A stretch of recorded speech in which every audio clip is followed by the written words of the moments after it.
All right, everybody, welcome to another edition of 1920 Negro National League brought to you by Out of the Park Baseball 22.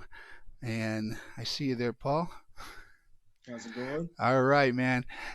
Thanks for joining us. This is Paul Julion, and he is going to, uh, we're going to talk a little bit of Negro League history. We're going to talk a little bit about what motivated him, what got him into finding out more about it, a little bit about his experience, his trip to the Negro League Museum, which I want to hear about because I have yet to be there, believe it or not. And and Definitely gonna the enjoy it. oh yeah, and then we'll do ourselves a 1920s Negro League game between the Hilldale Club of Philadelphia and the Cuban Stars East. So it should be pretty fun.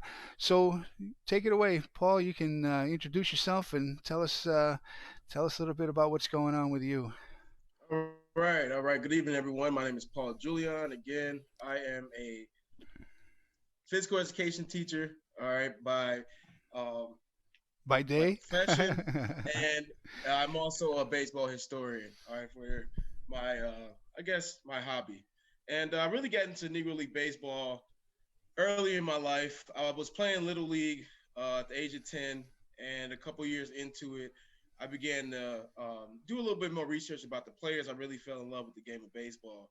And by 2005, great things started to happen. But a little bit before that, in 2004, I went to a restaurant in Chicago that was open at the time. It opened in 2001, and it was called the Negro League Cafe. And the Negro League Cafe Cool. was in Bronzeville, which is the neighborhood of where Brew Foster lived. Lots of other players like Bobby Robinson, Ted Double Duty Radcliffe, Bingo DeMoss, Cristobal Torriente was registered there when he played with the Chicago American Giants. and that's literally the where the brainchild of the whole Negro National League came from, Bronzeville, right? That whole neighborhood where Rube Foster was living, right? Exactly, yeah. So that's also Southside Park or Strolling Park, where the American Giants played as well. So Dave Malarkey, Jimmy Crutchfield, John Donaldson. I mean, so many great Negro League players lived in the city of Chicago. And through going to the Negro League Cafe, I found that out, and everything just pretty much exploded. So I have a couple things I want to showcase you guys. For all you hardcore baseball fans out there, you will remember this game here. So in 2005, I believe this was the first game I pretty sure that had Negro League players on it. This was a game called MVP Baseball Oh 2005. man, that brings back some Right. memories. Let me tell you. All right. And Satchel Paige was on that game, and that was a really great experience because months before, I just heard about him, and that was something I felt like was amazing. And from there, things just kept reappearing. My grammar school at the time in Chicago didn't have a name. It was pretty much a school that was created due to overpopulation in the southwest side of Chicago in the Ashburn community. It was called Dawes Elementary, and the new school was called New Dawes. So, due to some talks about administration, they wanted to change the name, and they changed the school to Lionel Hampton. All right. Aha. So one of the key Kansas City Monarch jazz entertainers who was, very enamored with them, and was very important to the club's success for some time as well, financially, and just having the ability to advertise for them, different things like that. So everything just slowly started to merge. And eventually, I went to high school, and I was the captain of my baseball team. I was an all-city baseball player. I played in a All-Star game showcase with Ted Double Duty Radcliffe's grand nephew, actually. So again, just small little details of my life, just Negro League baseball is slowly around. Sometimes, right? Sometimes when Yeah, things are pointing in a direction, you got to follow those road signs, right? absolutely. Yeah. So I ended up going to Northern, and I wanted to definitely continue my baseball career. Sadly, those things didn't happen, but I did meet a gentleman at the tryout, and he was very, very important the first couple of years of me just understanding what to do on a college campus. he was a former Negro League player who got drafted in 2008 in that honorary draft. His name was Walter Owens. All right, here's his baseball card here. I'm also wearing the Detroit Stars hat, where he was a pitcher for a couple years for them in the 1950s, from 1953 to 1955. But Walter Owens, he passed away last year, sadly. Hmm. But again, he was a huge impact on just not my life, lots of other students' lives at Northern, and I thought that was a blessing in disguise. I didn't get a chance to be an athlete there, but I did meet him, and through my 5 years, we stayed in contact pretty much every year, talking about baseball. And every homecoming, I always made sure we had a few, moments together, different things like that. Mm-hmm. And it was just a great pleasure to meet him. But I also met another gentleman while I was at college, and it was very, very, just again, I just felt like sometimes it just kept reoccurring in my life that something about Negro League baseball is Yeah. special, Yeah. which I knew. But a gentleman wrote a book. His name is Dr. James Brunson. He wrote a book called The Early Image of Black Baseball. All right. So I thought this was interesting. First of all, title, but the years is what really got me here. So if you guys can see here, it's from Mm-hmm. 1871 to 1890. Mm-hmm. Right. So most of the time, Negro League baseball talks go from 1920 to 1948. Mm-hmm. And that was a lot of information I first had a privilege to knowing, but obviously there's a lot of different history when you look at it from a whole standpoint of professional baseball. All right, so that opened my eyes to a lot, and Dr. Brunson is still a part of um, my baseball research now. Everything he researches, I'm always attending whenever he presents, and we have still a great relationship. So, Where's he from? Where's he live? Do you know? so he also was a faculty member at Northern. He Okay. was a associate vice president. He's retired now, and So he is in the Sycamore DeKalb area, 60 miles west of Chicago. So we are going to have, since you brought up college classes and all that, you might be interested in this. You might be interested in this. Kevin L. Mitchell is a notable historian, author, Mhm. researcher. Was involved in the 2006 class of Negro League players who were inducted into the Baseball Hall of Fame. Has written quite a number of books and papers and so forth. He has an online class that he conducts that has to do with Negro League history. Wow. Let me see if I can go ahead. You go on. I want to hear more about your journey on this because it's Yeah. really yeah. Before we get into that though, let me just point this out. We talked about this before we started this. Yeah. Um, you know, Today was a historic day, right? And it was Yes. Yes. historic in so many ways, and in ways that I can't even, from my standpoint, I can't even fathom. But part of what I've tried to do for a long, long time, once I started hearing the stories of the Negro Leagues, there's an injustice, right? Absolutely. And injustice was righted to some extent today. I mean, it can never bring back what was taken away. And in Right. some ways, the Negro Leagues and the history of it are similar Yeah. in that regard because they cannot be brought back. There's like Yeah. you just pointed out. I mean, 1871. You're going back to the days of the Walker brothers and other players who were playing such a long time ago, Yeah. long before there Yeah. were anything, and they were. Eventually pushed out and denied the chance to play. And then we all know how that played out until Jackie Robinson came. Yeah. And then some of that segregation still continued long after Jackie Robinson. Hmm. In some cases, it hasn't gone away yet. So there's an Yeah. injustice here that I'm trying to do my part. There's lots of other researchers and writers out there trying to shine that light. It's like I said. So today we're doing this on. We did a stream last week on Jackie Robinson today. Today, it's another significant day in history, and just keep up the fight, man. You got to keep trying to right the wrongs. So Absolutely. I don't want to get in the way there, but I just wanted to get that out there because I sat here today when I Yeah. heard that they were going to give that uh, verdict, and Derek Chauvin. I swear, I mean, I held my breath when Yeah, waiting for that judge to give that verdict, and it was just like, boy, oh boy, yeah. thank goodness it I went the think it way it was did. something. It's something. It's again. I think more so of it. Um, I call it more of a bittersweet uh, type of experience most of the time when you look at the Negro Leagues because again, like you said, none of these gentlemen are alive. Most of them are gone Hmm. from the era of which they're being recognized.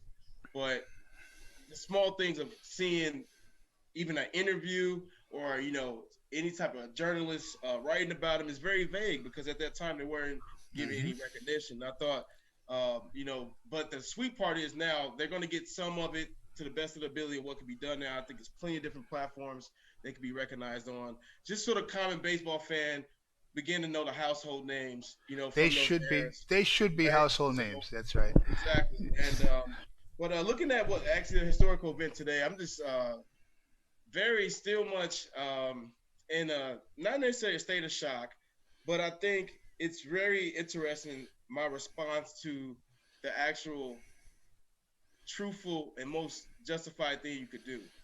I think that's the more interesting thing because I'm so used to it not being the Yeah. way it went today. I'm so Yes. used to hearing not guilty that I heard guilty. I was, Hmm. oh, that's different. It's supposed to always be this way. So a little bit of it was Yeah. I still gotta kind of register it all, but this is definitely a great day, and Hmm. I definitely want to continue on talking about a little bit more with the Negro League history and a few of these different things that took place. Yep. Um, like you stated, in 2006, the 17 members was voted in. That was the same year I graduated eighth grade. All right, now I'm not Hmm. trying to equate too much of my success, but it just seemed like whenever I was I'm going telling different you. places in life, the Negro Leagues, different things was happening. And it was just very important because the 17 that got in, and also Effa Manley as well, being the first woman elected to the Hall of Fame Hmm. as a general manager and owner of a team. I thought that was just amazing. Now, what hurt it again, a bittersweet moment. Buck O'Neill doesn't get in, Right. and I did not understand that at all. Missed by And one vote.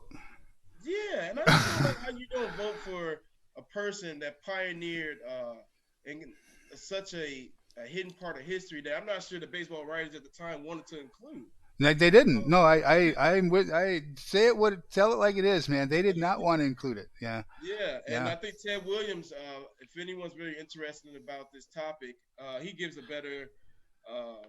explanation of the committee and what a lot of people think of it on an interview he did back in the early 2000s, maybe late 90s. I'm sorry, late 90s.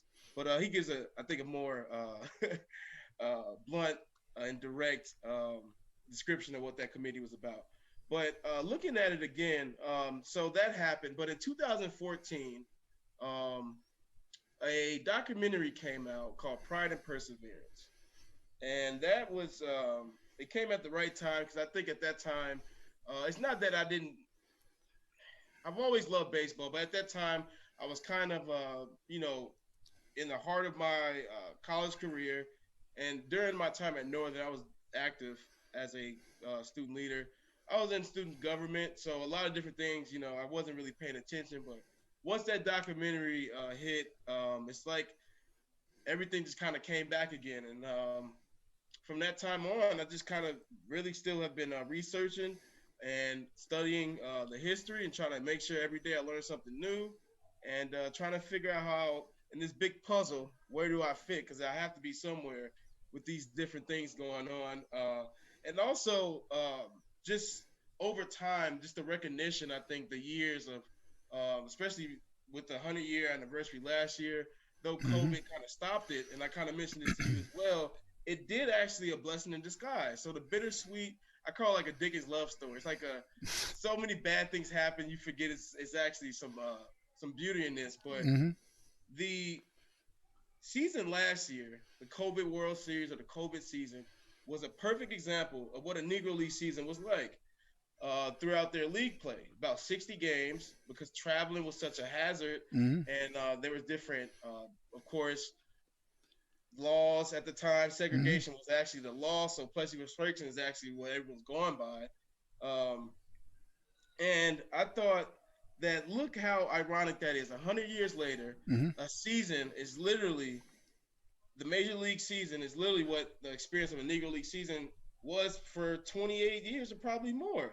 And I thought that was very significant because I've seen people equate the experience of COVID with being an African American in this country. There's so many limitations, right? And most of the time, you can't be outspoken, right? It's not a Hmm. good thing to do. History has shown us kind of what happens with those type of situations. But I think it was very, very interesting for those two things to kind of intertwine in such a bittersweet Then way. throw in Yeah, the pandemic, right? yeah, It's crazy how absolutely. history repeats itself. I mean, the same thing 100 years later, almost. Yeah, Yeah, I got you. But all these things you're saying about as through the course of your life, you're being presented with things, and it's that same theme. You got to run with that because absolutely. the universe is trying to tell you something. Usually, I'll be listening. when that happens, and sometimes, depending on where you are in your life, sometimes you got. If you've got kids or you're married or you got a job situation or whatever it is, sometimes Mhm. you don't always get the time or the ability to listen to that, but eventually it Right. comes back around and it tells you again, you need to go down this path. And I'm glad you're doing it, and whoever you can talk to. I mean, just keep telling the stories about these guys because Absolutely. I don't know about you, but Mhm. me personally, there are so many people that don't know the Yeah. stories, And and it's unfortunate. yeah, last thing real quick. So to end off my college career, I thought I've done some really, really great things. I was homecoming king my sophomore Awesome. year. I was student trustee. I I won a lot of awards, but I thought something wasn't right. So before I graduated, my fraternity hosted a softball tournament in the remembrance of the Negro National League. We had, I believe, 6 teams, Cool. all diverse. We had a few sororities, fraternities, all from all different cultures Cool. and different um, councils, and it was just a really great time. I wish I had pictures from it. Most of those are they belong to So those that did you belong. get t-shirts, hats, uniforms? What'd you do? Did you? Yeah, yeah. So we actually had hats. Dr. Brunson had hats donated from the Negro League Museum, Cool. and believe it or not, at homecoming, the last homecoming I was at, so it's 2019. I seen a couple of the guys wearing the Kansas City Monarchs hat that were alums that played in that game, and they still host a trophy at their fraternity house.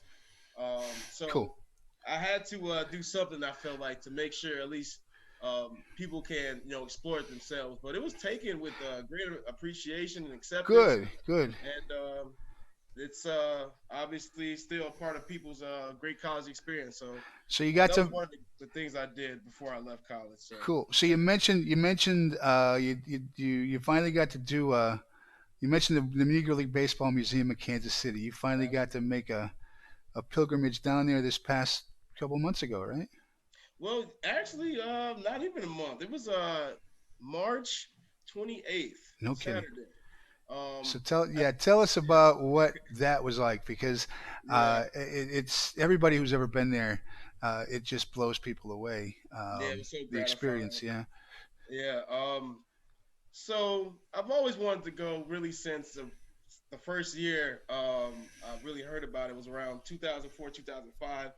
And I told myself I'm going to get there one summer, but things just kept taking place where I couldn't have that happen. Hmm. And my birthday was this past March 24th, and I told myself I cannot go another year without going to this place. Hmm. Um, I was trying to meet up there with the president Bob, but he had such a busy schedule. I just was going to go regardless, and he was still trying to make efforts. Ultimately, that kind of didn't schedule out too well. So I'm gonna make another visit in June, Cool. but it was one of the more gratifying experiences. I really tried to take it all in because so much history. Walking past the Paseo YMCA, where this the Right. league actually was started, that's what kind of got me Did you a get to little bit ride? emotional. Did you get to ride the trolley or the bus, the Buck O'Neill? I was trying to. I actually took public transportation down there. Believe that's the 18 route. They have the Buck O'Neill um, special trolley, but I did not get a chance. I was looking for it. I really didn't see it that weekend either. But Cool. so as I'm walking down the Paseo YMCA, which is a block away, everything just really starts to hit home, and it was amazing. Walking through the Here it first, is. yeah, Here it is, by the way. I don't know if you yeah. guys can see that, but there's the Paseo YMCA right there that you're talking about. This is that Hmm. Negro League card set, but right on the cover. Yeah. Go ahead. Yeah, and it was just another thing as well. I worked at the YMCA while I was in college, so again, the small little things again, it just all intertwines. But so when I walked through the doors, it was I just got chills, like I got goosebumps. Mm-hmm. I just tried my best to. I really didn't want to take pictures of anything. I ended up definitely taking pictures of mostly everything, but Mm-hmm. um, just being able to see it at that rate, how close it was, and just having that time. It was for the first 10 to 15 minutes. Believe it or not, I was the only one in there, which was very interesting. Because they do take different breaks throughout the day, and I was the first person when they just reopened after their 1 hour, I guess, recession time they do on the weekends. Mm-hmm. So I kind of had it to myself for like at least 10 to 15 minutes, and it was something very special. Now you You missed. definitely, yeah, Now you missed Bob. Bob yeah. wasn't there that day, but did anybody show you around, or who was there?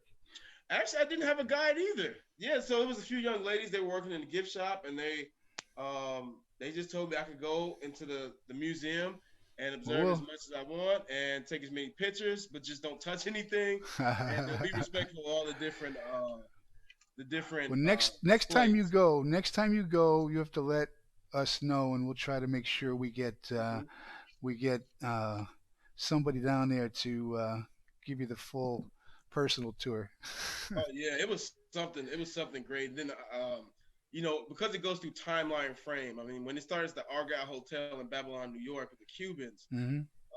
1885. That is just in and of itself, just from that time point all the way to the end, and it's just so it's it's so it's such a great story of perseverance and pride, Yep, but it's just really motivating and it's inspiring. It's again one of the greatest stories that most people don't know about, but that's slowly changing, and I want to be a part of that change to make sure people know more about absolutely. this great league. So I see you got your Gibson shirt on. Absolutely. Here we go, Yeah, right here. Yeah. I have emailed back and forth with Sean Gibson, so we are working on getting him. He's open to coming on here one of these nights, so we'll get you. But you said you didn't you did you tell me you got to meet him somewhere or you? Well, no, I actually had we had a few Zoom meetings Okay. together. I've also talked to him on the phone a few times, and obviously I supported the Josh Gibson Foundation, which is doing great things in uh, the state of Pennsylvania and Pittsburgh. They have lots and lots of different things going on with the youth. I think they help over 500 youth. They have a league, and if you don't know, Major League Baseball is renaming the MVP trophy. Um, they're taking away Judge Landis's name, Kennesaw Mountain Landis, who wasn't a He uh, wasn't exactly a great an great all around good commissioner. guy. Yeah. For the time, it represented the times. Hmm. And the funny thing about him, he was actually a court judge in Northern Illinois District for his profession. He was a judge, and that's what led him to being a commissioner of baseball. I went to Northern Illinois, so very interesting thing again. I Yeah. kind of saw that as another thing, like that's interesting. But they're renaming the trophy. There's three different options that they're looking at. Josh Gibson being one of them, Hmm. and the other two being Branch Rickey and the great Frank Robinson, who was MVP of both leagues, and Branch Rickey obviously. Only player to ever do that. Yeah. Yeah, He'd so be a worthy candidate too, for sure. Yeah. Yeah. yeah, Yeah. I think they're all worthy candidates, but I think Josh Gibson gives it its poetic justice, as Sean keeps echoing. Hmm. It gives it everything that baseball, I believe, should have, with them again merging the leagues for the first time in 100 years. I think they're the last professional sport to do it, but again, it makes everything complete, the game complete, and I think there's no better way to represent Josh Gibson and honor his legacy than to give Mhm. him the name of the MVP trophy. Absolutely. So what do you? So okay. So your um, specialty. What would it be? Would you want to? Are you going to concentrate on a certain time period? Are you going to be overall I history? What do you think you're going to want to get yeah, so into? what I want to do is I want to get the my generation, the millennial generation, and the generation coming up, and every generation after that, That's why I got you the on here, the, man. the Negro League baseball in the context of how to understand it now. Hmm. So what I tell my students I have, most of them are into basketball, which is just due. I mean, it's the most popular sport right now, I guess. More young youth and the students that I talk to, they seem more interested in it. Hmm. But what I tried to convey to them was this is what happened in Major League Baseball. Well, we had our own league for one. Now the Harlem Wrens, and it was a kind of another type of league before that, but it wasn't professional league like the Negro leagues. Hmm. So we had our own Major League Baseball league, and on top of that, players with these legendary and incredible careers never got the true justice or the true exposure. So you just don't know about them. So I told them, imagine Dr. J, because he played in the ABA, he doesn't really get recognized besides those 2 years he played or 4 years he played with Philadelphia Yeah. with the 76ers. So I Hmm. just kind of compare the sport. I tell them, imagine LeBron James doesn't exist. I call people, I, I Worse, called Josh Gibson. worse. They never let him play because Right. So yeah, yeah, yeah. imagine someone to the magnitude of LeBron James' capability never gets a chance to play. That's a good That was analogy with Josh ironic. Gibson too. Yeah, because they're both teenage superstars, right? Yeah. So you get to see what 17-year career looks like with given opportunity and fair justice and equity, and you see what happens when it's not given to its total capacity. Hmm. But because I definitely believe that the Caribbean leagues definitely gave the major Negro League players at the time a lot of drive and motivation to keep going. Hmm. Because someone did That's right. recognize them. I think Roy Paltrow doesn't get too much for that great picture he has of Hmm. himself winning a game against Satchel Paige, and the crowd treated him as he should have been treated everywhere he As a goes as a star, major yeah. league athlete. Yeah. That's right. That's right. So I just And tried to bring the story more to what they understand and use the athletes they know and the impact that those athletes has done, and use the Negro League player who I believe have that same type of fame and status mhm. that will draw that parallel. Yeah, no, that's a good way to do it, right? The analogies, because and that's I think the way to get them to start to expand their mind, and take a look at some other things. So in your so these kids that you're working with or you Right. talk to, are there baseball? Is there opportunities for them to play baseball? Yeah, it is actually.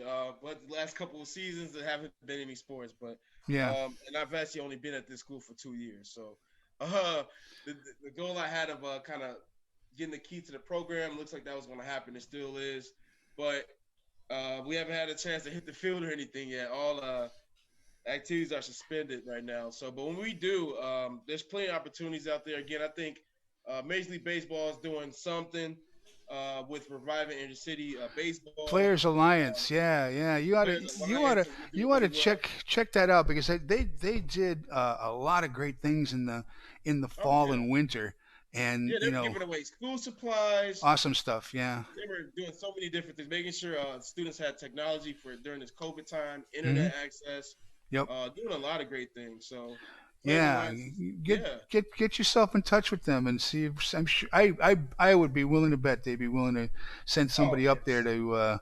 to get something started or help in whatever way they could. I mean, because Hmm. that's the only way to bring it back. I mean, like you touched Yeah. on it, right? The thing about it's a lot of sports are cyclical. Sometimes it's what you can play. I mean, that's why I asked about if there's baseball opportunities because, Oh yeah. some cities just don't have the access to the baseball fields and so forth to Hmm. play it. It's not like basketball where you can pretty much pick that up and play it, anywhere. And Yeah. and every school's got a gym that's got a basketball court, and so it's a little different than baseball. You need that big open field, but Yeah. the more that these kids get exposed to it, and Bob Kendrick, we talked about this one time the thing about the players, I mean, this is another maybe you could talk to these kids about too. Yeah, The thing about these players, and you know well, Fats Jenkins was a great example. Goose Curry, many of these yeah. guys were Bill great Yancey. all around athletes. Yes, They didn't just play one sport, right? They were exactly. good baseball players. They were good basketball players. They could play any sport that they wanted to. Lacrosse, track It and field. I didn't mean, they were matter. doing it all. Tennis, you name it. Jackie Robinson, they say, was a better tennis player than he was any of his other sports. Yeah, But definitely. Yeah. They why said would Larry that? Doby was better at basketball as well. Right, right. Oh, look at the guys who. Fergie Jenkins and Bob Gibson were Harlem Globetrotters. I don't know how many people know that, but I Yeah, mean, they it's one of were. the best trivia questions. I love when Yeah, people yeah. ask it. And the reason why though is maybe especially when you go back into the earlier time periods is this was their living, right? They had to Yeah, find a way to make money. So if in the wintertime basketball was the sport, they played basketball, and then when the spring and summer came, they played baseball, and whatever it was, because mhm, this is how you had to make a living and put money in your pocket and food on your table, and so they became good at a lot of sports. They could have played professionally in many sports, and so that's one thing that today's athletics yeah, is they want this specialization, right? Oh no, if you're yeah, playing baseball, we don't want you playing football or basketball because whatever, right? You might get yeah, hurt or whatever might happen. Actually, I think, boy, to me, until you get to maybe into your high school years, you should yeah, play as many sports as you possibly can because they yeah. all kind of have skills that kind of cross over and can help Absolutely. in the next one. So, something to point out with these kids is these guys did it. They played a lot of sports. Try baseball. Yeah, Give and it a shot, I'm definitely a proponent of that as well. One of my idols I've always idolized as an athlete was Paul Robeson. Oh, absolutely. Yes. So, in high school, I tried to get 12 letters. I only got what? How many? Eight. I got 8 letters in high school, but I Nice. was very close to doing that. But yeah, the true athlete does multiple things. I really think a good combination of sports to play together is wrestling and baseball. I mean, I think the Did you what wrestle? wrestling. Yeah, I did. I Did you wrestled. really? Yeah, I wrestled for 4 years. Two-time All-City wrestler. Placed fifth my senior year and sixth my junior year. Nice. I yeah, I really think that was a good combination. I also ran cross country and played football. So I played three sports for 2 years twice, and the two other sports could have been too different of football and cross country. But I just think trying different sports, you can definitely it can definitely show you so many different things. You can learn more, like you said, the skills from social emotional, from leadership skills to the Boy, ability to understand how to use coordination in the sport of choice we're because you have so gonna much experience. we're gonna have some former players on here in the near Yeah, future, right? And one of them is Jeff Fry, who was a former player for the Texas Rangers and number of other teams. And yeah, if you follow him on Twitter or talk, hear any of his things, he the whole analytics and the way that kids are being specialized from when they're 5 years old and taught all these crazy drills and everything else. It's just I don't know if it's helping the sport, I yeah, mean, yeah. and so we're going to get him on here. He's going to talk about exactly what we're talking about here, where kids are. He'd be the first to say it too. Play as many sports You as have you to have can, fun first. have Yeah, fun, and then develop and like you pointed out the anytime you're in a game situation, doesn't yeah. matter what that sport is, Mm-hmm. you're training your mind, not just your body in something, right? So you're able Exactly. to react and use those experiences and overcome with whatever else you need to do. And so if you're doing it Yeah, as many times as you absolutely. can, because what ends up happening with baseball, right? I mean, they get some travel teams and so forth, but you're not playing competitive games all year, and so now you're stuck training, hitting in a gym, doing whatever. You need those game experiences. So go Yeah, play another sport or vice versa. Play if you're yeah, playing basketball, definitely. go play baseball. But Yeah. Real so quick, can I chime in on that point you made about the new specialization and everyone has hitting coaches and yeah, I yeah, think I think it's just over overcomplicating a simple thing. See Yeah. ball, hit ball. I thought that was the Yeah. biggest thing to understand. And up until my senior year, I didn't really read. I mean, I definitely understood when pitchers were tipping, as far as I know off speed was coming because they either slowed down or you see more Mm-hmm. active glove motion. Mm-hmm. But see ball, hit ball. I think Mm-hmm. Ernie Banks kind of, when he was giving interviews about how he his approach to the plate, and he said that Willie Mays and Hank Aaron had the same approach. Just hit the ball. I Mm-hmm. mean, from there you can make the adjustment, but you don't hit the ball and you're thinking about these other things and trying to create a launch angle and stay behind, don't open up your hip, Oh, all these oh things. my God! This Just hit the exit, ball. this exit velocity and launch angle crap. I mean, no, no, no, That, no. Just play the game. yeah, There's an article today out about the right now the Cubs are really struggling. They're everyone's trying to hit I home don't even runs. know if they're hitting under 200. I think as a team or some crazy low number, Yeah, I right? seen 154. I There's seen that something a couple some days ago. crazy number, right? And it's like Yeah, the lowest through this number of games, like in history, right? So the one of the things they were talking about was they were successful hitting home runs over seasons, and now pitchers are specialized, right? They're bringing them in, make for special, adjustments. and Yeah, so this whole the whole point of the article was, hey, maybe there's something to making contact.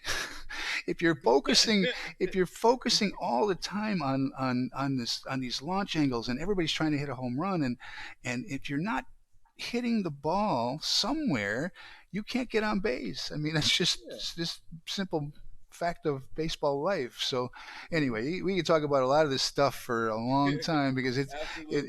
it's a lot of different topics that deserve more time too. But Absolutely. I don't want to keep you too long. What else you got on your mind? Anything else you want to talk No, about? and I just want to just end up, teaching for the next 5 years. I was again working at the YMCA out in my college town for a couple of years. Then I became a substitute teacher out in Lombard, which is a suburb of Chicago, and now I'm actually in the city. I've been working there for now 2 years.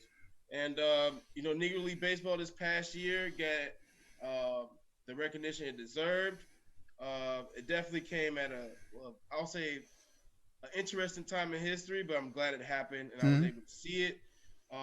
But I think the work now just begun, just begins, and it really just begun. I believe for baseball to see how they're going to incorporate these stats, because I think that's another thing. There's so many different resources, but I think the best resource out there, where I get most of my information from, is Larry Lester and Gary Asheville's Seam Head Mm-hmm. database of the Negro Leagues. It goes through teams. Mm-hmm. There's major league players in there. There's also the barnstorm and exhibition games in there. There's so many different things as far as the complete baseball time of that period. I'm talking about winter Cuban leagues where you can look up Babe Ruth and what he did in a couple games. It's amazing, Mm-hmm. and Yeah, they're doing a lot. that's They're doing a lot of good work.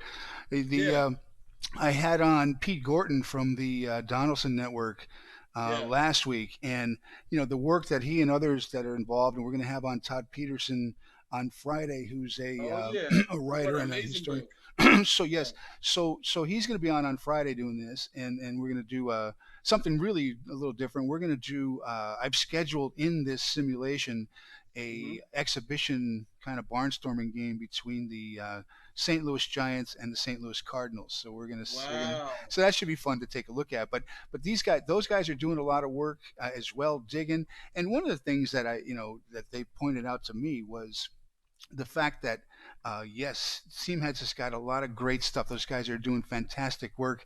Uh, a lot of the Negro leagues, their play just doesn't exist. I mean, they went from place to place, and in between they played in other places, and sometimes those games were recorded, sometimes they weren't, and it's really it requires a lot of effort to dig, Yeah, and patience, so because just it gets keep so keep frustrating digging. after a while. Yeah. Yeah, and I think that you mentioned a great point, and that's another thing. If people don't understand how the Negro League season and how that league was structured, they only played league games Thursday through Sunday. That's right. Other games were barnstorming games, and then people get frustrated with learning. Okay, why is a baseball social media page recognizing a guy with 100 wins? Well, during the time to even play that many games, to have the opportunity is amazing. Mm-hmm. Because again, Thursday through Sunday is the schedule. Most games are double headers. Who knows if again racial issues happen or other issues as far as Yes. weather.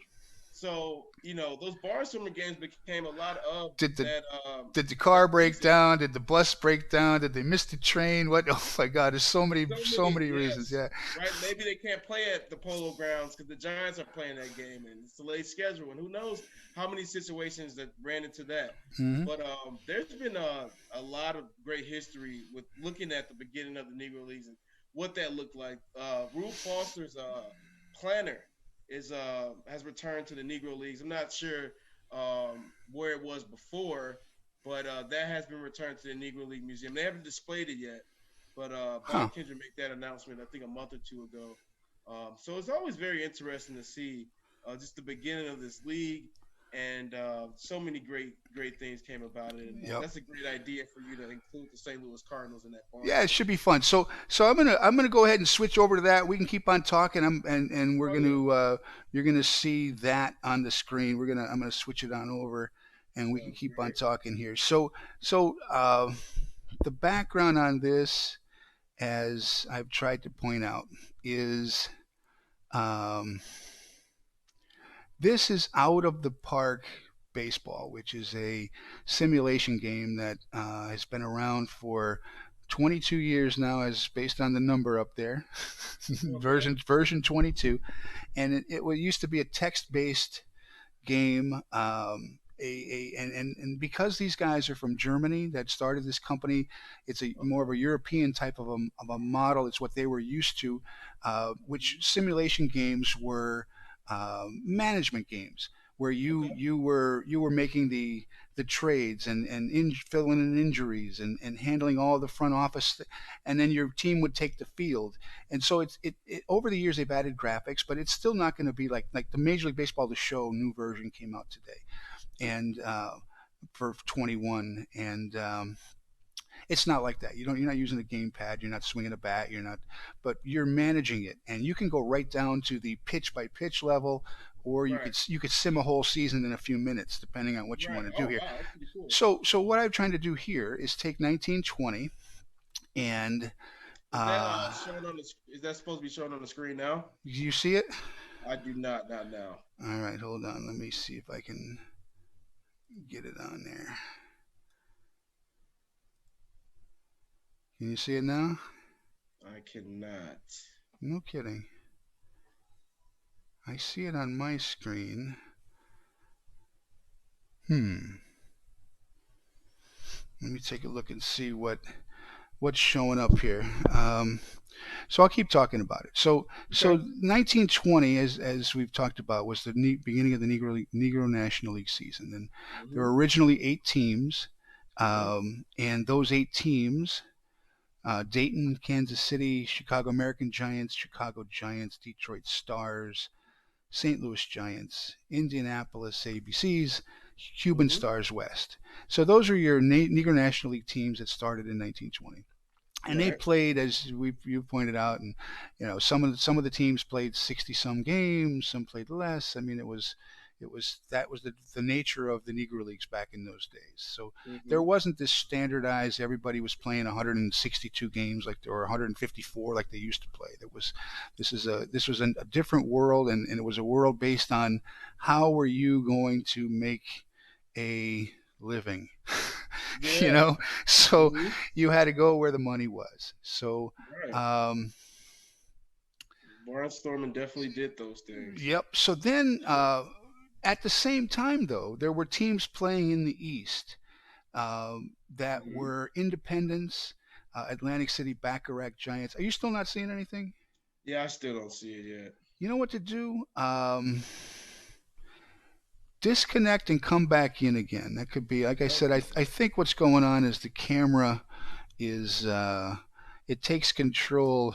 and I've only got one camera. So, All right, so I'm gonna be right back in a sec, I guess, right? yeah, yeah, go ahead and do that, and I'll get you back in here. All right.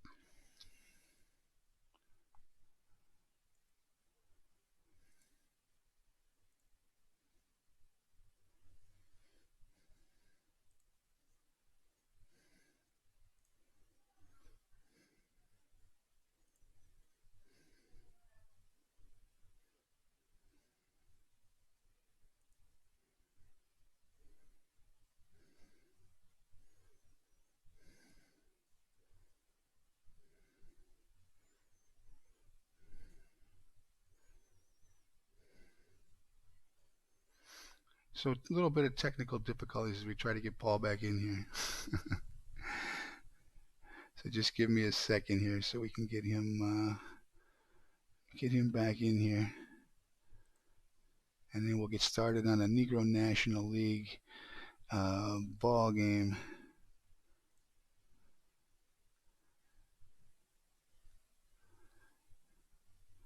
And this is what makes technology so much fun all the time, right? You're always trying to find out, if you're not very savvy at it, how do you make it work and coordinate, right?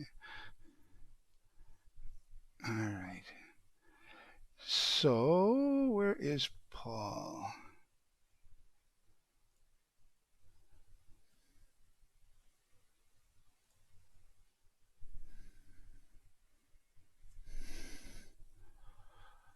Oh, he needs a passcode. Great. Okay. Let's see what that is.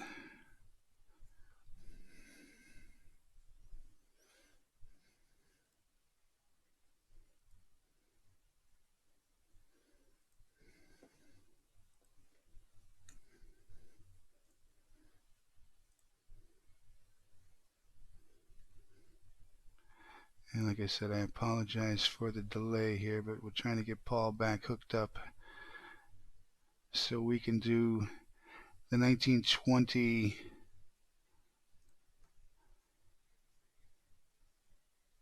Philadelphia Hilldales versus the Cuban Stars East. All right, I think he's getting in here now.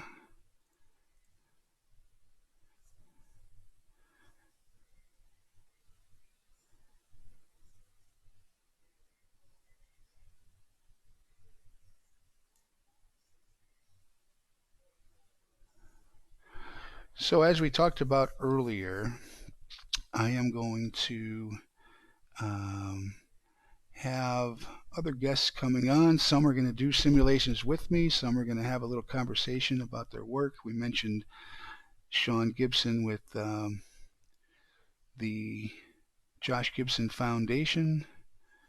I mentioned Kevin L. Mitchell, trying to get Larry Lester on here. I hopefully will get, once his schedule calms down, we'll get Bob Kendrick, Fiona Sinks from the Negro League Museum on here.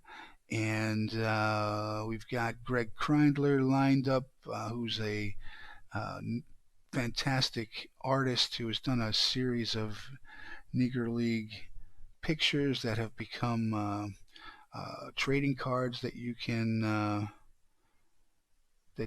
then purchase at the Negro League Museum.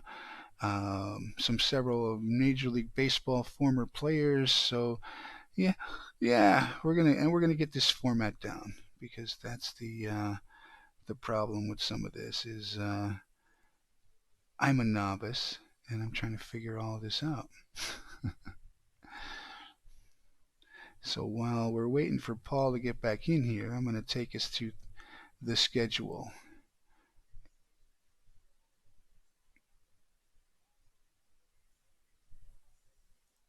All right, so where are you, Paul?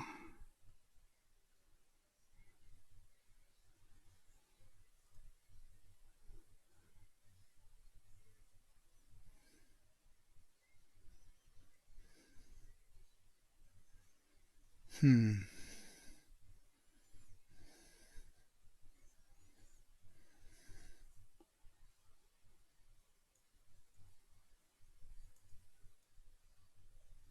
Here he is. Cool. All right, man. Are you back? All right, let's see here. Cut my camera on. Now what you seeing, Paul? Are you back? Yeah, I still don't see it. I'm not sure if it's. Hmm. Huh. Bummer. We got to get you to See. see it. Yeah, let me. I don't know if I try on my phone maybe at the Zoom meeting. I don't think that'll change anything, but let's try here. So I'm gonna leave. I just checked out the Twitch stream online so I can see the Negro League schedule. So Okay. you play around with that, and I'm going to keep on talking here so you can hear more of the background. So out of the box for 1920, you get the Mhm. American League and National League. Major League Baseball season, you get the Texas League, and you can also import the Negro Leagues. Now, when it comes in, you've got a lot of some missing data, some ratings that are a little on the squirrely side.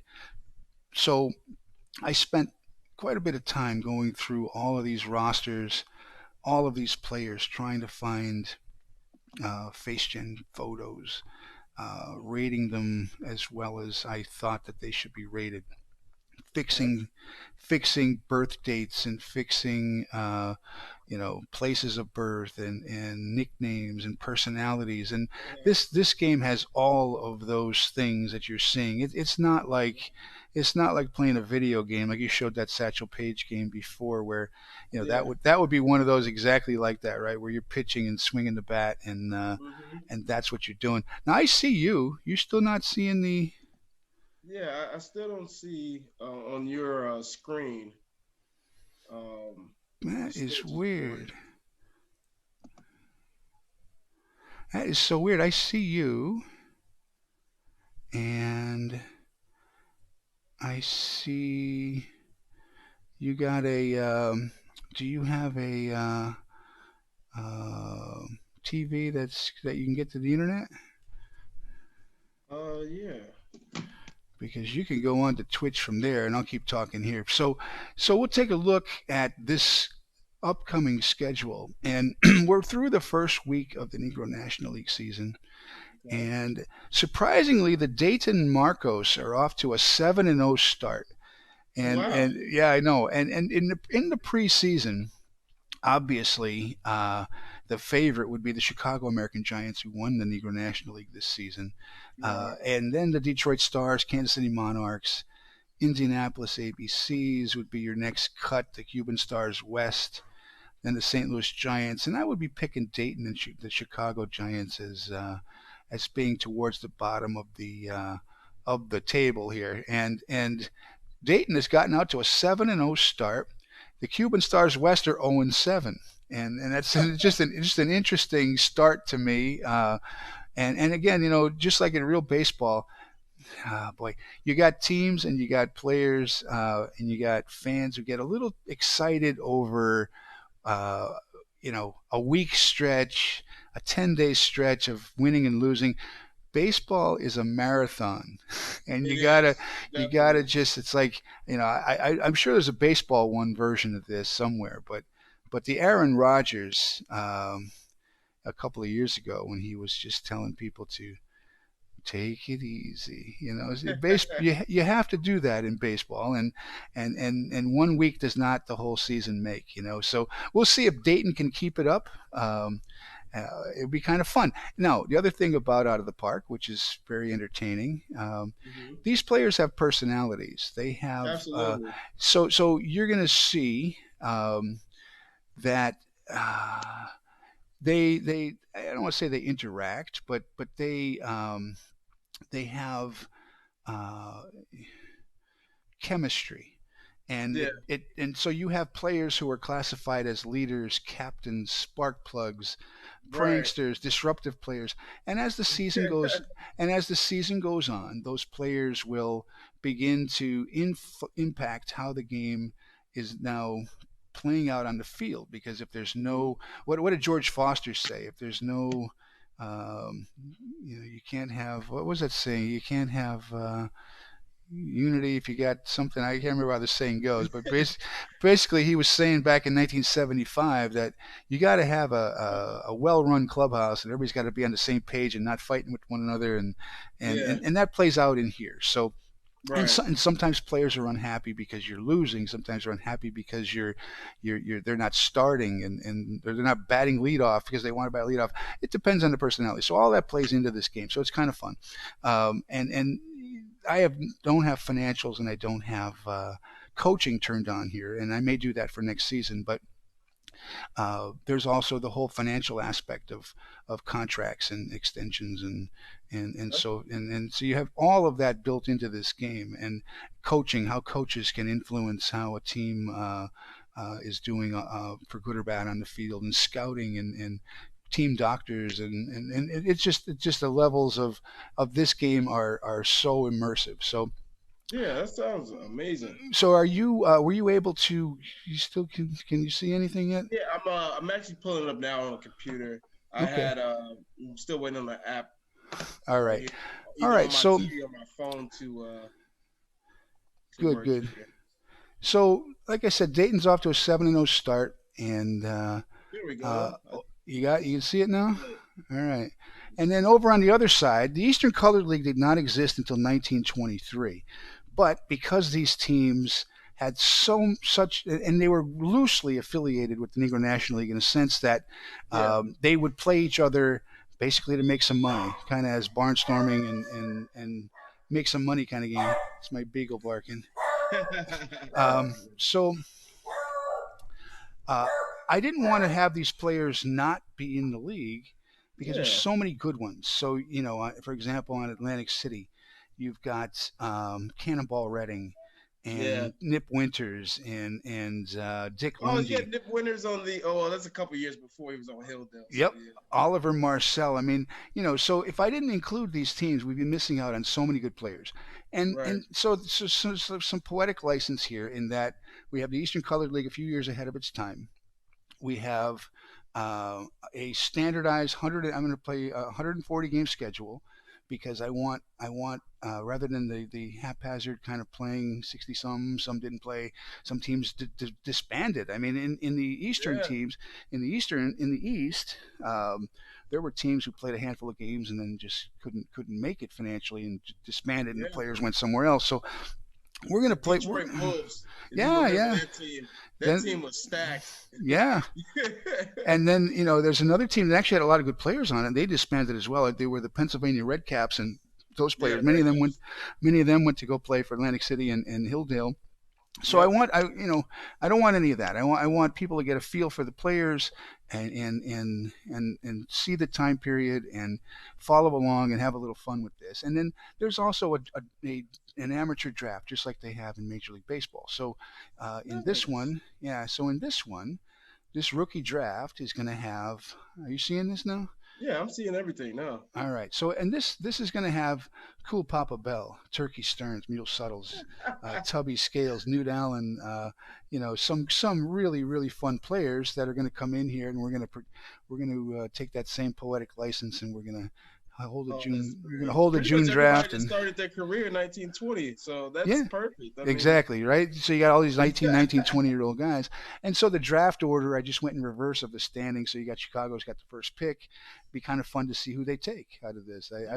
I would probably go Turkey Stearns, but I love Cool Papa Bell. I mean, he's my favorite player of all time. But You're I definitely still might have to go with Turkey Stearns over Cool Papa just because a lot of the same speed skills and then to have that kind of power, tough to pass yeah. up. 5 tool So guys. I'll tell you who I'll pick. I will pick Neil Suttles because he won the Triple Crown a Yeah, he couple. did. And Mule So Suttles. So in here, if you take a look, right, you can pull these guys up. There's Mule's picture. And he's in black and white. I can fix that, but yeah. we got his real life stats here that you can see behind the scenes, and Hmm. so let's see, what year did he? It was the 41 to 363 41 home run season. Was that Let's see was here. that his triple crown season? It should be. Um, 19 with the St. Louis Stars. Is that who St. you? Louis Stars. Yep, Yeah, it so that was must his have been season. it. And just what we're talking about. I mean, take a look at these seasons, right? So in 1928, they they were able to recover enough box scores and everything else to produce literally an epic triple crown season of 600 plate appearances, 41 home runs, a 360 batting average, and 1100 OPS, right? Yep. But look at 1927. What, 21 games. Uh, and Right. no, Scored no, no, no. 90. Yeah. No. They played many more games than that, and so Right. and so that's the mystery that's always here, trying to fill in these gaps and get these guys the statistics. Yeah. And Pete Gorton of the Donaldson Network pointed out, you take a look at a guy like John Donaldson, who is on Kansas City, and he's their starting center fielder, and he's also in their pitching rotation, right? Right. So when you Much take, like Bullet Rogan. yeah, Right. many of those, right? You don't see that much. Right.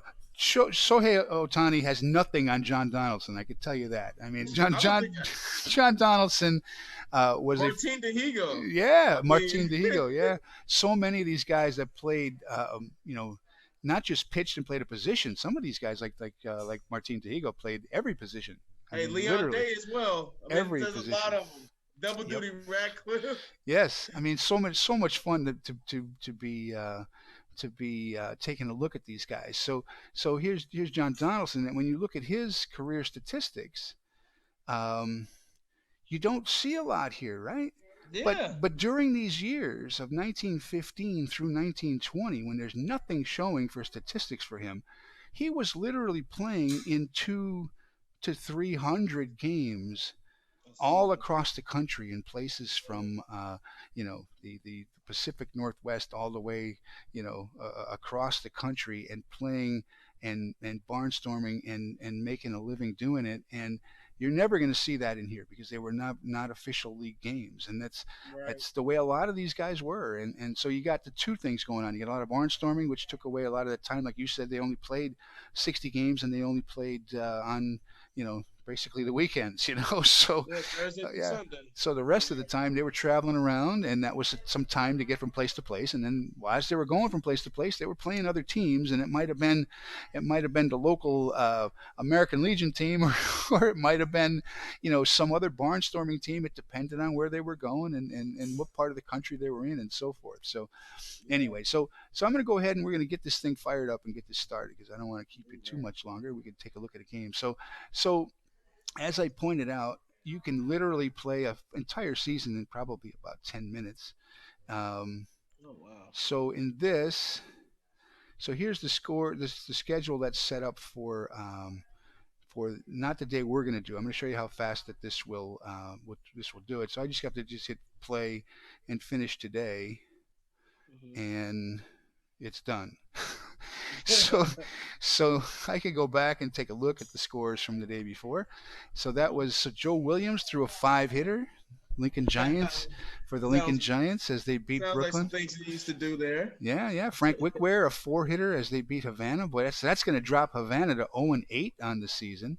Wow. Webster McDonald, a 5 hitter against Dayton. So Dayton takes their first loss as Webster McDonald beats them with the Detroit Stars. Yeah, And he and was a submarine ball pitcher. yes, he was. Yeah, he Yeah. basically came at you underhand. Yeah, um, like a Kent Colby type of a delivery almost. Yeah. Yeah. Did you see? You got to go to the Donaldson uh, website Oh, because I've been there. I've been there. did you I've been there. see? Did you see on YouTube, and he's got it on the website, the actual pitching Footage? footage of John Donaldson? Yes. That is the most incredible video I have ever seen. It's silent movie, right? Black Yeah. black and white from like 1917 or 16 or whatever year that was. Yep. It is fascinating to watch. It's only about a minute long, but to see Hmm. John Donaldson pitch, it blew me away. It Yeah, really was It's amazing. uh it's definitely amazing. Quincy Troop, God bless his soul, because what he had a hand, home type of at the time, which is super undeveloped, but a video camera, and a lot of the things you see in the documentary, only the ball was white. Mm-hmm. and the sun is always shining somewhere, is from his actual camera. No kidding. Pretty Yeah, so cool. yeah. Pretty cool. All right, so we're on the day that we were going to pick out the Cuban Stars East, who are 6-2 on the season against Philadelphia 3-5. Isidro Fabre for the Cuban Stars East, and Phil Fish Cockrell for the Yep, Philly fish. Hilldales. So I've gone. I had to make them. I didn't have to make them a city, I guess, but they're called the Philadelphia Hilldales. But as we know, they Right, were the Hilldale Daisies, the Hilldale Athletic Club. So um, right. some interesting things about these two teams, right? So you've got two players on the Hilldales that Mm-hmm. are both in the Major League Baseball Hall of Fame. Oh yeah. Judy Johnson, who was inducted in 1975, and Yep. then Louis Santop went in the group we talked about earlier 2006. in 2006. Now, Mm-hmm. the Cuban Stars East have got a fascinating group of players here, right? So I'm going to just Absolutely. take a look at some of these because the background on these guys is fascinating. So Eusebio Gonzalez, who is their Mm-hmm. second baseman, Yep. he was on the Boston Red Sox in 1918 with Babe Ruth when they won the World Series over the Cubs.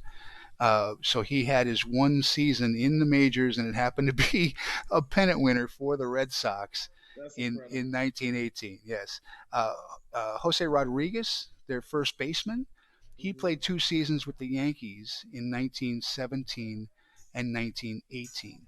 Uh, and so another major leaguer. Angel Aragon played for the Yankees in 1914, and So then they would have been the Hilltoppers then, right? the Yankees back then. When did they become the Yankees? They were the Highlanders, I guess, back The in those Highlanders. That's why I was called Highlanders. Yeah. Hilltoppers. Highlanders. I don't really know. Yeah, boy, I've gotten so much into It's the Negro around Leagues. that I time. used to know that somewhere around that time they become the Yankees. Yes, they were the Exactly. Highlanders. So Angel Exactly. Aragon, another former major league player, Marito Acosta, um, who is also on his team. He's not starting. It doesn't look like, but he was on the Washington Senators and the Philadelphia Athletics between 1913 and 1918. And then another guy not starting.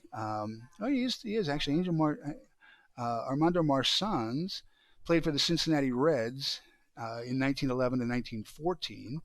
And Oh. then who else is Oscar Tuero in the lineup? No, he's not. So there's a sixth one, Oscar Tuero, who played for the Mm-hmm. Cardinals in 1918 and through 1920. So this team has got a lot of former players. But then you mentioned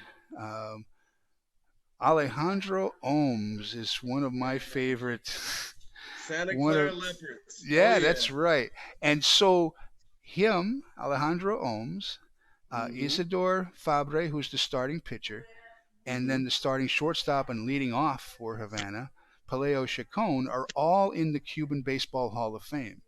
So Mm. a lot of interesting players and uh, background about on this team, and so it should be kind of fun to see how they do. I mean, I would think that they would do well in this. I don't know if they could beat Atlantic City, the Mm-hmm. Bacharachs, but I think they'll give them a pretty good. I think they'll give them a pretty good run.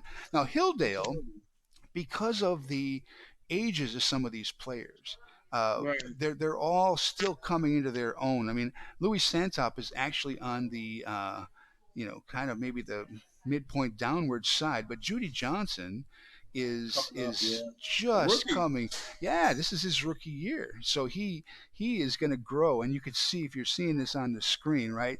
These Yeah. guys, you can play this game based on that exact statistical year, and every year it'll rate them based on those stats, or you can play it where they actually age and they progress and they digress in their abilities. So these bars that you're seeing here is on a 20 to 80 scouting scale. Wow. Judy Johnson has 65 contact potential, and then his current is 45. So being a 20-year-old, you would expect that growth curve that he will, he has the potential to get to 65. Now, can he Mm-hmm. even go? Can he go beyond that? Yes. Can he Right. not make that? Yes. I mean, the game will then, once this game is let out into the wild, if you're playing it in this fashion, um, you have an idea, but just like in real life, maybe they get better, maybe they're not. I mean, so there's the lineup for the Cuban Stars East, and their catcher we didn't talk about, but Rick Curvon Turan, and then Isidore Fabre, the pitcher. So for the Hilldales, we've got Judy Johnson at third, Bunny Downs at second, Cheney White, Reindeer White in left, Louis Santop in the cleanup spot catching. Mm-hmm. We've got George Johnson in center. We got Mm-hmm.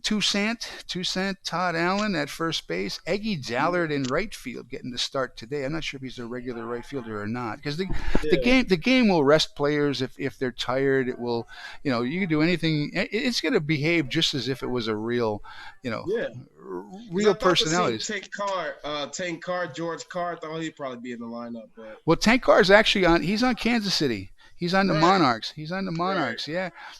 And then we got Country Jake Stevens, who's another young player who's going to get a little, somewhat better. So this is a team that's going to get better. They may struggle a little bit this year, but they'll be contenders as the seasons go on. And then on the mound is Fish Cockrell, Oh who man, has, yeah, he had one heck of a career. he uh, did. and he did it both at the plate, and another one of these guys who not only was a pitcher, but he was Hmm. also a fielder. I mean, just in known games, 324 wins. So, yeah. Yeah, and his ERA against major league teams is a .89. I did read that somewhere. Where did you see that? Seam heads. They 0.89. say, Yeah.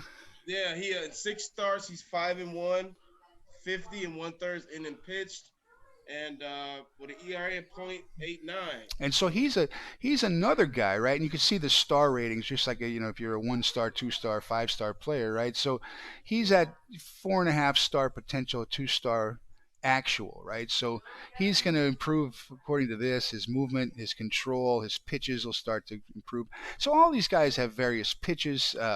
You know, um, Webster McDonald not only threw underhand, but he also threw about 9 different kinds of pitches, 17 different ways. So Exactly. you're gonna see Yeah. some pitchers that only have 2 or 3 pitches, some pitchers that may have multiple pitches. That they're rated on velocity and there's arm slot and whether they're a fly ball, ground ball pitcher. I mean, it's just the game is fascinating. Let me tell you. So let's get out to the ballpark. You can see up here at the top. We are at Hilldale Park, All and right. we've got 780 fans only on hand. Oh boy, that's not too good. 64 degrees and the wind blowing from right to left. So let's get on out to the ballpark and get this fired up.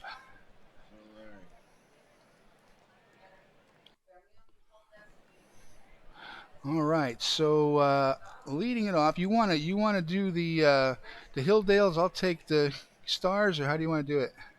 Oh, definitely. All We right. can do it that way. All right.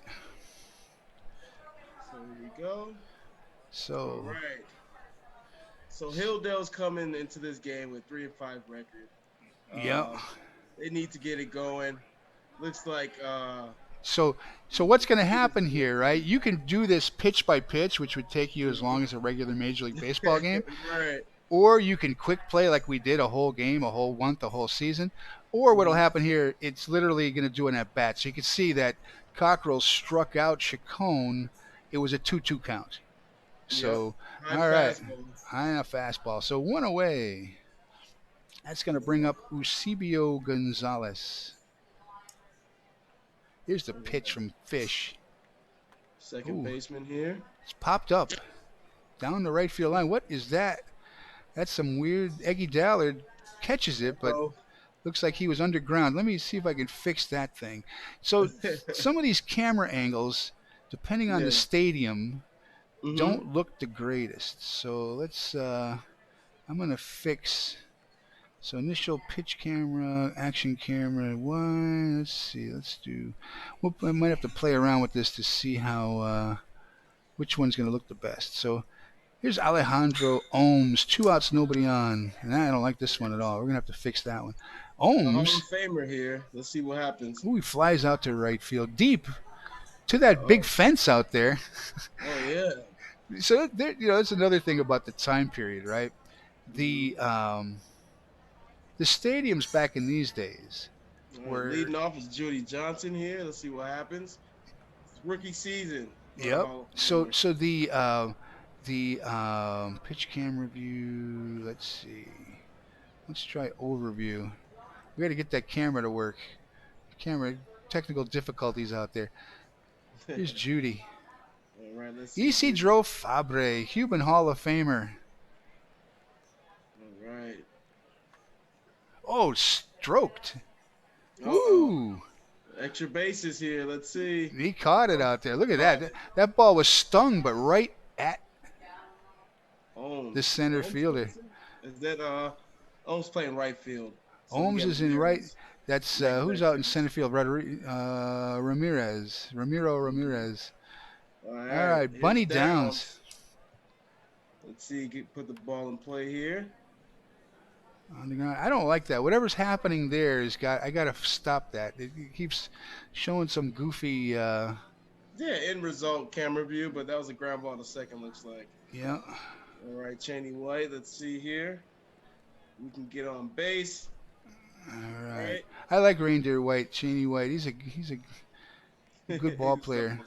Yeah. There's a base hit in the center. All right. Up the middle. Takes a big turn. All right.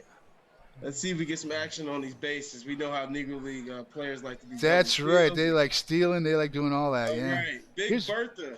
Here we go. Oh, on the ground a second. We still got this crappy view going on here. I gotta figure out what the heck view I gotta put on here to fix that that play view. Mhm. Action camera view is just awful. Let's try this one. All right, so top of the second inning. Here's Rodriguez, the first baseman. All right. Struck him out. Oh, Fish is out there. Dylan looks like. Yeah, a pair of the groove. strikeouts. 2 strikeouts for Fish. Aragon. All right. Ooh, he hit that pretty hard. Uh-oh. Still threw him out. Roller to short. That is just gonna. I don't understand what's going on here. It could be just the field. I don't know. Yeah, it might Camera just be. view. Let's just see.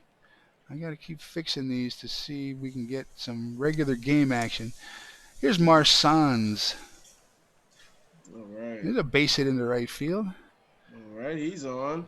So 2 outs, single for Marsans. Ramirez, the Keep him center right fielder. there. Daisies. Let's see, Cockrell. There's a slow roller. Right. Yeah, That's boy, 3. threw him out. There's still that crappy view. I don't know what's going on here. That's definitely gonna bug me until I figure out what the heck camera angle I got to allow dynamic action, slightly fast, follow ball. I don't know what some of these are. Camera delay. I don't know. There's so many things on here. So the wide initial's good. Autonomy. The wide's good. The pitch is good. The action camera is no good. Yeah. That's the one that when it goes to show the out, it's like showing like the dirt. Ooh, this one's a little better. That was the batter view. Oh yeah, I think the battle view made that. Yeah, we're gonna go with this one for now. Look, we're standing behind Rick Hervon, the catcher there. That was actually pretty cool. Yeah. All right. All right, Tucson Allen here. Toussaint Allen. All right, let's see if we can get on base here. Struck him out. Oh, he's out there swinging Eggy. at a sinker. All right. Eggy with a Eggy's drive to left field. Uh-oh. Oh, he hauled it in. That was deep. What a catch. That was deep to At left. the warning track. Yeah, right in front of that fence. All right, third inning, scoreless ball game. Here's Turan. Fish with a pair of strikeouts so far. Number 3. Oh, He brought it up. He sits another man down. Great pitch there. Fish is All dealing. right.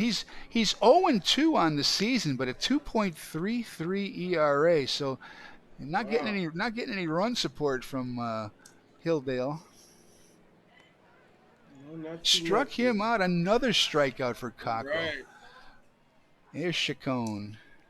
Looks like that's a backwards K. There's a ground ball. We're standing behind Louis, behind Santal. Look, it's nice All uniforms, huh? right. All right. All right, we are in the Quick bottom of the one, two, third. three. Country All Jake. right. Oh, Jake Stevens. I don't know what he did. Looks like Let's see here. he lined out to second, I think, is what happened there. Let me see if we could try another one. So we know that one's not bad. Home plate's not bad. Mm-hmm. Let's try outfield. Let's see what that one looks like. What is this? All right. Who's this? All No, right. the outfield one's definitely not working. That one's no good. Popped him It's up. probably that's probably the yeah. So maybe I guess we're gonna, behind home plate. and it's the stadium because we didn't have this problem when we were in the other stadium. So I'm just gonna Mm-hmm. stick to the home plate one, and we'll get through this. All right. Walked him. So Judy Johnson with the walk. All right. Let's go. Walk for Judy. Let's see if Downs can either get him over or get him in. There he goes. And he steals. Is he? He slides in with a stolen base. He's safe. We All missed that. right, Judy. We missed the tag because of this Third stupid. stolen base of the season. What did I put it on before? I put it I on. think home plate, right? It must have been right. Yeah, home plate. All right. So he stole second base. Way to go, Judy. All right. Let's see if Downs can knock him in here. Oh, he struck him out. Uh, And that'll do it. We're going to go to the fourth. Still scoreless. all right.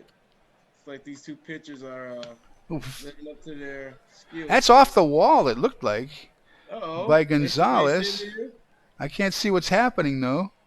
here.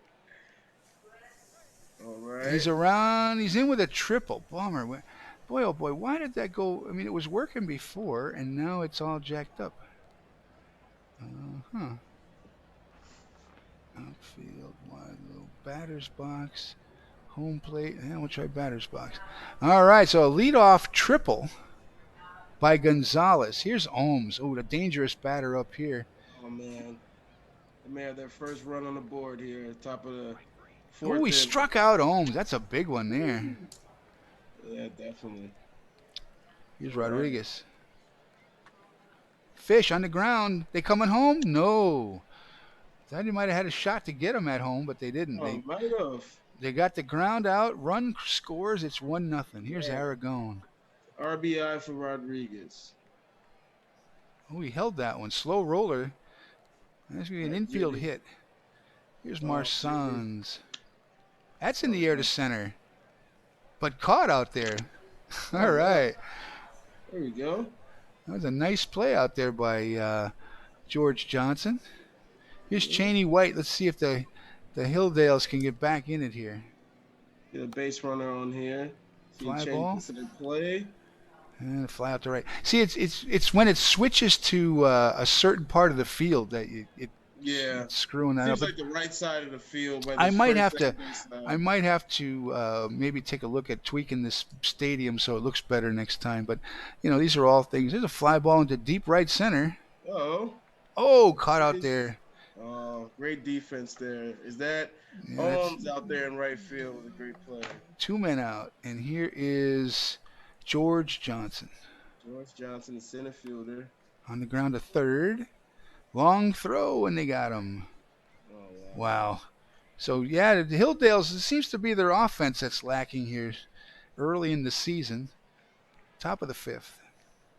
Yeah, maybe that 64 degrees today is a Two little more chilly.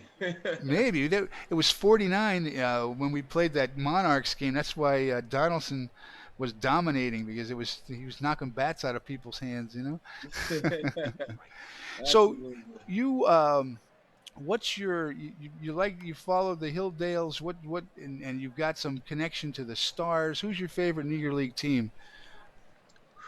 That is a tough one. But I would probably have to say my favorite team will be the 1937 Homestead Grays.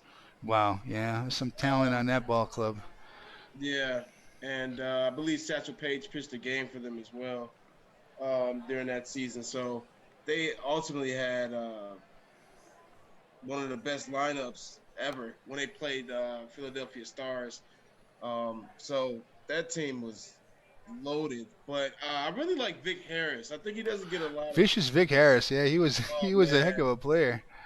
yeah, and his story was issued in Saber, I think, a couple of years ago.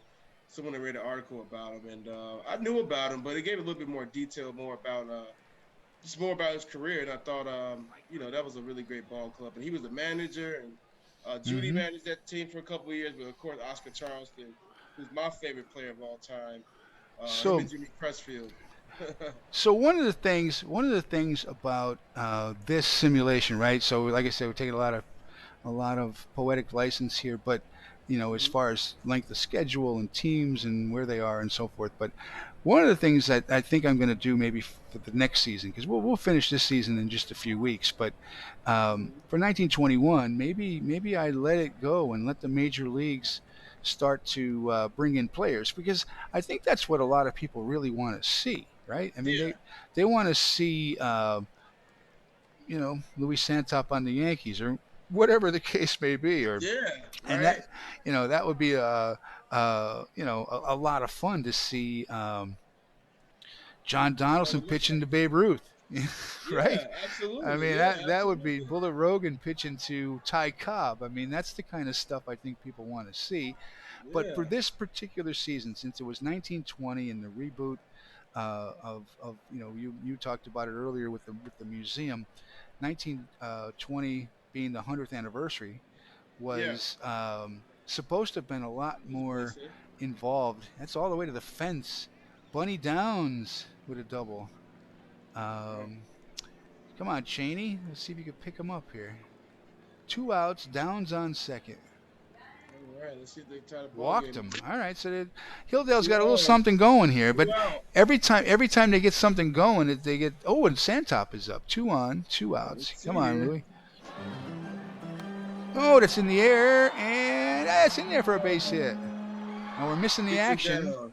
Downs is in, and way to go, Louis ties it up with a base hit. Look at that. 1-1, bottom of the sixth inning. Here's George Johnson. So one of the things I didn't want to have happen Mm-hmm. was the major leagues come along and literally sign every player. There's another base hit by George, Oh, a little rally here and going did for they? Hilldale. Oh, bases loaded. They did not send him home. They did not send Cheney Oh, that White. arm in right field by Owens. That's probably why, right? And so here is Tom Allen, Toussaint Allen. Into center field, base hit. That's one run in.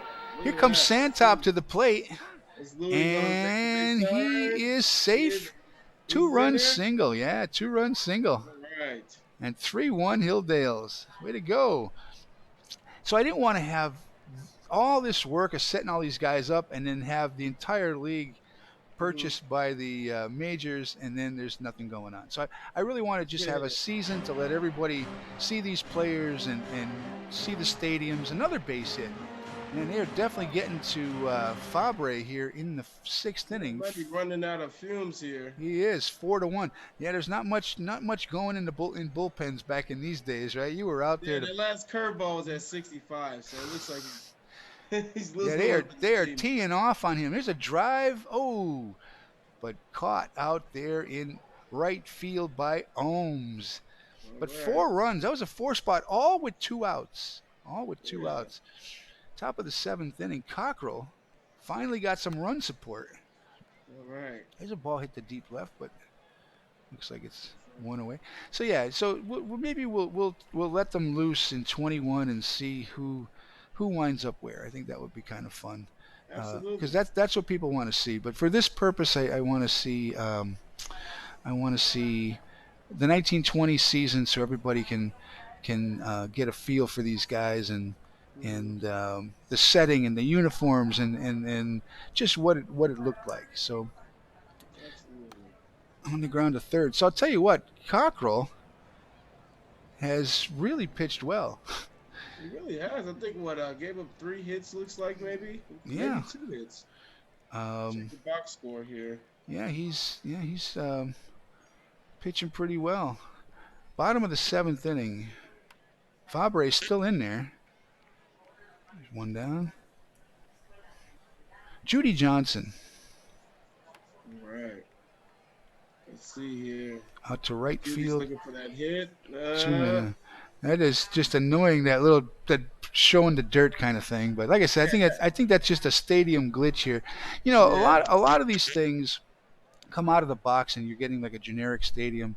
Yeah, a lot of times it just shows Yankee Stadium, but you can assign the real stadiums, and a lot of people do their own work here, Oh. creating a stadium that whatever that happened to be. So Mm-hmm. so this stadium I downloaded, and sometimes I guess these things don't always. And it could be my screen. I mean, I'm on a laptop, so maybe if it was on a bigger Yeah, maybe your maybe on a PC bigger or. bigger screen, it might have. That's hitting the air to center. Base hit. That's going to probably get a run in. It says a All right. busted bat hitting the center. And Bunny Downs is going to score, and the throw gets by. And Cheney White's going to move up to second 5-1. Right. Wow, they've broken it open here. Here's Yeah. Santop. It's 5-1 now. Hilldale. All right. So Fish, let's see if he can keep up the mound work going here in the top of the eighth. Another strikeout. So yeah, he's only allowed 3 hits, no walks, 9 strikeouts. That's a ball game. Oh wow. Still got There's his 6 miles to go. there's his Still first see double walk. digits there. All right. Marito Acosta has come out to bat for Fabre as a pinch hitter. He gets reaches on the fielder's choice. All right. There's a fielder's And choice. I have every confidence as years go by. These guys keep making improvements to this game program, and really it's management functions I think are second to none. I mean, as far as all of the baseball moves that and Yeah. all of the things that it tracks financially and personality wise and coaching and everything else. Right. Graphics are kind of a new realm they're getting Plus. into, and so Yeah. every year they're improving them, and I have no doubt that as time goes on, they're going to get uh, better at that. Absolutely. So we got a new pitcher out there. Who is it? Who is this guy? Valdez. Lucio Valdez, 31-year-old pitcher. And here's the fun thing, right? You click on these guys, and you can see all of their history Yeah. and so forth. So it's kind of fun. All their ratings, you'll see their statistics as the season goes by. So Mm-hmm. here's Tom Allen, 2 men out. All right. Eggy had a big Down base to hit in that 5-2. four-run rally. Yeah. Eggy, great nicknames, right? I mean, the Oh, nicknames they're were. so classic. I love them. I love them. Yes, part of the whole, mystique and feel, right? Even Judy Johnson's name, I mean, I thought was really Almost. funny. Just because he showed Yeah, he showed features that looked similar to another player, they just kind of called him Judy it's Judy, right? Yeah. We at got the a Judy bal- we games. got a Ballantine beer out sign out there in center field. Look at that. Oh, look at that. One out. So Cockrell 2 outs away from wrapping this up. Here's Ohms. All right. Struck out Ohms. Cockrell has That's the been second dominant. time. 3 hitter, 1 walk, 10 strikeouts. All And right, trying to double keep it digits. alive is Rodriguez. Struck him out. So Phil Cockrell dominating. 11 strikeouts. That's what I'm 11 talking about. strikeouts, 3 hits, and the Hilldales get in the win column with a 5-1 victory over the Cuban Stars East. Moves their record to 4-5. So then after the game, you get your box score, your nice little scoring graph. Look at that little bit of fake quotes. I had everything working, said Cockrell. Yeah, I'm pretty sure you did. I'm pretty sure Ed Bowden is a very happy man right Yep. now. So Greg you know, Norfield too. interactive box score. Where if you wanted to click on there, you can go deeper into Paleo Chacon's. So yeah, I mean, it's got everything that you could possibly imagine. So Yeah, this is awesome. time of the game, 2 hours and 17 minutes. So now we can take a look at the standings, other games of the day. Chicago, the American Giants go to All seven right, and two. Bingo DeMoss. Look at that. Yeah, Fourth bingo, round player of the game. Let's see, Havana Stars Oscar hits West. a home run. Hey, they finally get off the schneid. Havana, the West, they get their first win of the. My brother and I had a debate about that. Is it get off the schneid or it's off the schneid, right? Or on the schneid? Have you ever heard that saying before? I've heard it before, but I can't recall if I think it's off the schneid. Off the schneid, yeah, yeah. I have to do some research of who Schneid was. It's got to be some guy who had some bad luck back in the 1850s or whatever, right? So Cannonball did pretty well down there in Brooklyn. Fats Jenkins with a home run for the Black Sox as they beat the Lincoln Giants of New York 8-1. Yeah, what do we got? Cannonball Redding Mm-hmm. with a 5-hit shutout. Wow. So yeah, look at that ERA. 0.33. Nice. Yeah, so there you have it. So now there's our standings updated with those wins. I'm going to go ahead and I'm going to play a few more games.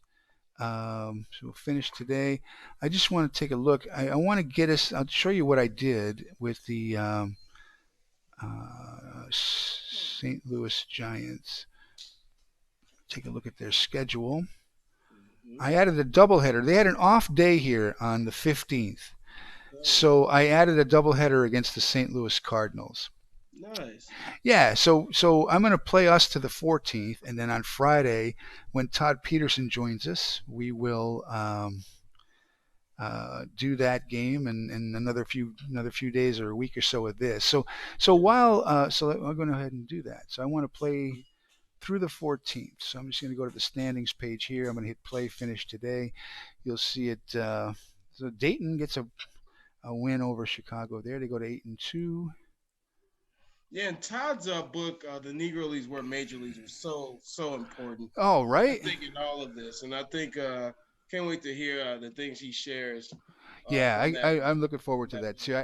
I'm looking forward to having some of these guys that we've got lined up coming is going to be fun. And I haven't asked. I mean, I'm pretty confident. I'm hoping that Bob will get on here with us in the near future as well because he just to tell a few stories. He doesn't have to do this. I mean, not everybody's going to do this with the Mm-hmm.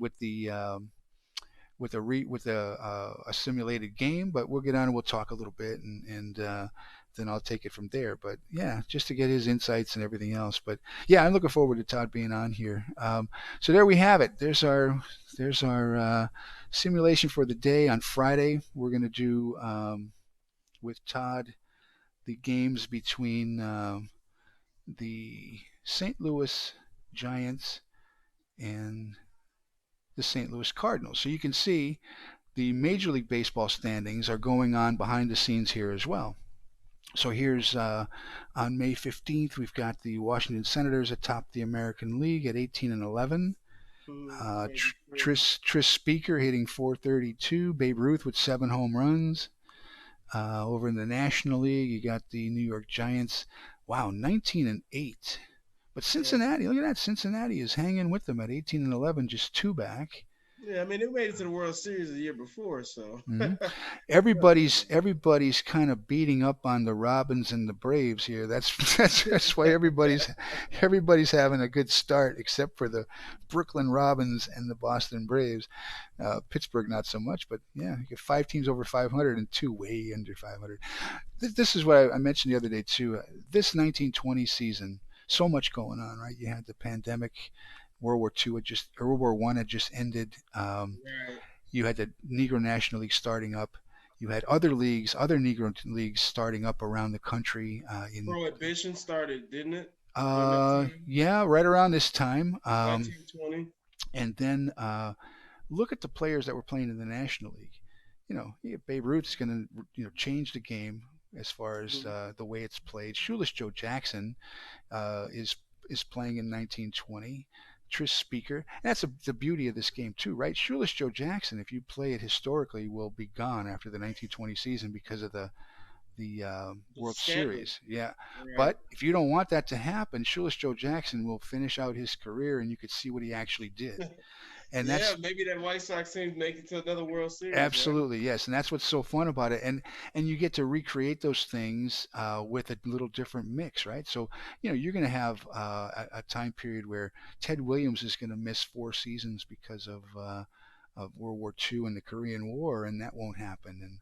And Woo. so but maybe he gets injured, maybe something else happens, right? Yeah, So right. you're this is the ultimate what if, and you're creating your own world here. And to me, that was why it really lends itself to the Negro Leagues because there's so much what if. Absolutely. But man, I appreciate you spending the time. This was a lot of fun, and you keep at it, keep doing what you're doing, man, and Absolutely. keep spreading the word. We're gonna have to keep this in people's fresh in people's minds because that's really all you can do. There's so much that's missing that you can only just. Let me see if I can get you back just before we get off here. Here you are. All right. You're back. All right. So yeah. So there's so much that needs to be filled in, and there's so much work to be done, Hmm. and it's just everybody takes makes the effort and keeps at it, right? Hats off. Absolutely. And I'll be a fan, Philip. I'll always give my best to get some feedback Off. whenever I can Awesome. tune in. And Awesome. Yeah. uh, Follow along. We'll do tips. this. We'll do this again down the road too. Tell your friends. Get them into this. We can educate them about the Negro Leagues, and they can follow along. Absolutely, Phil. All right, All man. right. Appreciate your time. All right. Thank you. All right. You take Take care. care. Bye All bye. right. All right. Good night, everybody. Thank you.